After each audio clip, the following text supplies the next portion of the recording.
Thank you very much, Deputy President. I rise to take note of answers to questions asked by Senators Cash and Patterson, and both of these are very important questions.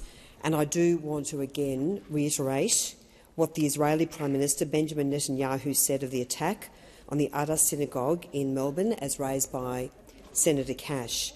He said, "Unfortunately, it is impossible to separate this reprehensible act from the extreme anti-Israeli position of the Labor government in Australia."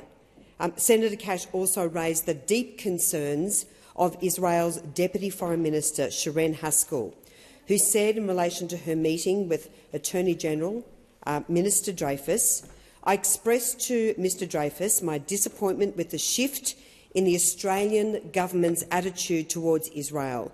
I emphasised our deep concern regarding the shocking rise in antisemitism in Australia and the clearly ineffectual response from the Australian government and state governments. There is no doubt this has been caused in part by the Australian government's ongoing campaign against Israel."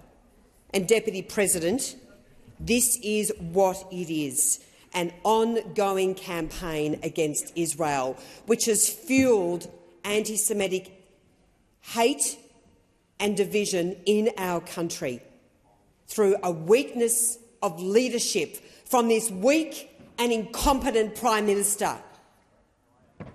It is unbelievable that since the 7th of October 2023 we have seen our country Senator Henderson, deteriorate. there's a point of order.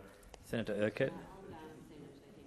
To withdraw that reflection on the Prime Minister. It wasn't necessarily a reflection. It was a criticism, and wasn't a reflection on the Prime Minister's motives. So, but I'd ask Senator Henderson to measure your language in a difficult debate. Thank you very much, Deputy Prime Minister. Deputy President. I've just promoted you. So, as I say, the condemnation that we have seen from the Prime Minister of Israel and Israel's Deputy Foreign Minister is a shocking reflection on this weak Albanese Labor government. And what are the consequences? The are horrific.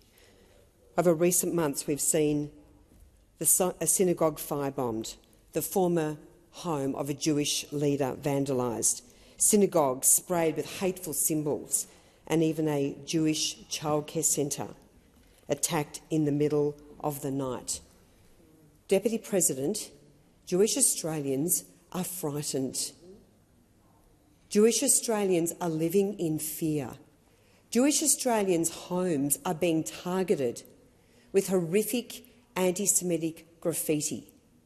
High-profile Jewish Australians are waking up in the morning and seeing their fences with horrific slurs against Jewish Australians. And it is shameful that this government has been so weak. This government could not even support the Coalition's Senator's bill here in this Senate, and also Mr Leese's private member's bill to legislate a judicial inquiry into campus anti-Semitism. The hate and incitement on university campuses is out of control, and we saw that again just last week at Queensland University of Technology. Again, as I say, fuelled by Labor's weak leadership. The Education Minister, Mr Clare, failing to call for the encampments to be shut down, failing to condemn extremists like members of Hitzbat Tahrir protesting on university campuses, failing to take this seriously, the government failing to listen to their own appointed anti-Semitism envoy, Gillian Segal, who backed the Coalition's call for a judicial inquiry along with every leading Jewish organisation, and the Zionist Federation of Australia have again backed this in.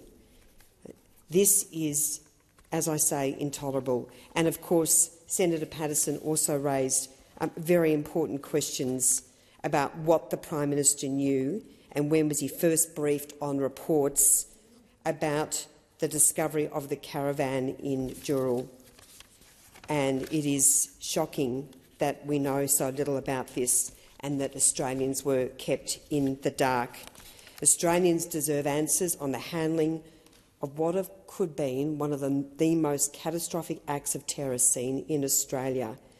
A week on from the breaking of this report, we still remain none the wiser, and that is a disgrace.